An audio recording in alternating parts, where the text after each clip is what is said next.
Selamat datang kembali di pembahasan kita. Oke, kali ini kita gali lebih dalam aturan ke-24 dari bukunya Richard Templer, The Rules of Management. Judulnya menginspirasi loyalitas dan semangat tim.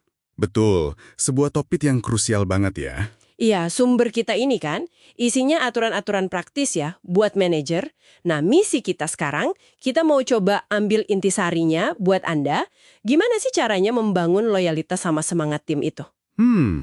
Kita tahu Anda pengennya yang cepat tapi tetap mendalam, jadi kita langsung aja ya. Inti aturan ini sebenarnya bukan soal apa yang harus dilakukan, kayak muji atau kasih kepercayaan gitu kan. Itu kayaknya udah banyak yang tahu ya. Nah, itu dia. Wawasan kuncinya menurut buku ini justru di kesenjangan antara kita tahu harus begitu sama benar-benar melakukannya secara konsisten. Dan juga apa dampaknya kalau kita gagal. Bener banget. Dan ini nyentuh sesuatu yang fundamental menurut saya. Coba deh Anda pikir, mungkin waktu terjaga Anda lebih banyak habis sama tim di kantor daripada sama keluarga di rumah kan? Iya juga ya, sering nggak kepikiran. Makanya, bangun hubungan kerja yang positif itu bukan lagi sekedar, oh bagus kalau bisa. Tapi udah jadi esensial. Ini soal fondasi interaksi kita sehari-hari. Tepat. Dan Templar ini memang menekankan fakta itu ya sebagai alasan kenapa loyalitas jadi krusial banget. Nah, soal tindakan spesifiknya nih, buku ini kasih daftar yang cukup jelas sih. Seperti apa tuh daftarnya? Ya kayak beri penghargaan, puji, bersikap baik, terus tunjukkan kepercayaan, beri inspirasi, pimpin pakai contoh, motivasi, bantu mereka berkembang. Dan yang paling penting, tunjukkan kepedulian yang tulus. Daftarnya kedengeran lugas ya. Hampir kayak checklist standar gitu. Iya kan? Mudah gitu kedengerannya. Nah, tapi disitulah tantangannya. Seperti yang Anda bilang tadi. Pertanyaan reflektif yang diajukan buku ini. Anda beneran udah praktekin ini semua, hari demi hari, secara konsisten. Itu dia pertanyaannya. Yang menarik di sini, tuh potensi adanya perbedaan besar antara persepsi kita ya, sebagai manajer, sama realitas yang dirasain sama tim kita. Kita ngerasa udah baik, udah fair. Tapi apa iya mereka ngerasain hal yang sama? Wow, ini penting banget soal kesadaran diri jadinya. Dan buku ini nyaranin langkah konkret. Cari umpan balik. Feedback ya? Iya, feedback. Idealnya sih dari tim langsung ya. Tapi kalau itu mungkin agak sulit, ya bisa dari rekan sejawat atau mungkin atasan yang lihat interaksi kita sama tim. Gimana kita tahu tindakan kita nyampe sesuai niat kalau nggak ada cermin dari luar kan? Betul. Dan kurangnya kesadaran diri ini, konsekuensinya bisa real loh, bukan cuma teori manajemen di awang-awang, membocorkan rahasia perusahaan ke kompetitor. Wah, serius? Gara-gara apa tuh? Pemicunya? Ya itu, anggota tim ini merasa nggak dihargai, dia kerja di bawah bos yang kasar, nggak suportif, pokoknya nggak menyenangkan lah lingkungannya. Waduh, itu contoh ekstrim ya dampaknya. Iya, nah kontrasnya ini yang menarik juga.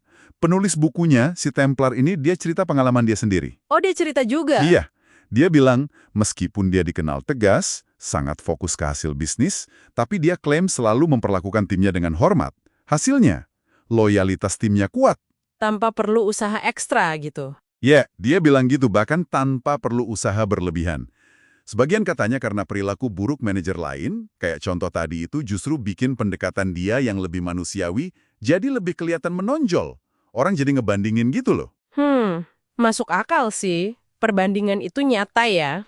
Nah, kalau kita coba tarik ke gambaran yang lebih luas, buat Anda nih, anekdot ini nunjukin banget gimana langsungnya dampak gaya kepemimpinan kita ke loyalitas tim.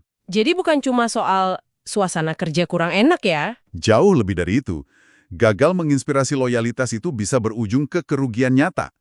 Mulai dari produktivitas yang turun, sampai risiko keamanan data kayak tadi. Ini nyambung juga loh sama aturan lain di buku ini, misalnya aturan 81. Jangan menjelek-jelekan tim Anda di depan umum. Oh iya, kenapa tuh kaitannya? Ya, karena kalau Anda jelek-jelekin tim Anda sendiri di depan orang lain, itu kan secara nggak langsung Anda ngakuin kalau Anda gagal sebagai manajer mereka. Iya nggak? Wah, bener juga ya. Dalam itu, oke. Jadi kesimpulannya gimana nih? Menginspirasi loyalitas sama semangat tim itu. Itu bukan sekedar program atau slogan bagus di dinding kantor. Betul. Perlu tindakan yang sadar, konsisten, dan yang paling penting, ketulusan. Harus dirasakan sama tim Anda. Ini bukan soal jadi manajer lembek ya, tapi soal bangun fondasi respek. Setuju. Dan ini nyambung juga sama aturan 95. berjuang mati-matian untuk tim Anda. Loyalitas itu kan dua arah, butuh timbal balik. Tepat sekali. Nah, sebagai penutup nih, mungkin ada pertanyaan buat Anda renungkan. Buku ini kan menekankan tindakan nyata ya, kasih penghargaan, pujian, kepercayaan, itu semua penting, jelas. Oke. Tapi, coba pikir lebih dalam. Di luar daftar tindakan itu, kualitas personal mendasar apa sih yang menurut Anda paling krusial buat bangun loyalitas yang sejati? Loyalitas yang lebih dalam dari sekedar patuh karena posisi atau karena ada insentif? Kualitas personal ya. Iya. Apakah itu integritas yang nggak pernah goyah? Atau konsistensi karakter? Atau mungkin justru otentisitas dan kemauan kita menunjukkan sisi manusiawi kita sebagai pemimpin? Ini sedikit nyerempet ke aturan 96. Bidik rasa hormat bukan sekedar disukai. Coba Anda renungkan, mana yang lebih kena buat Anda?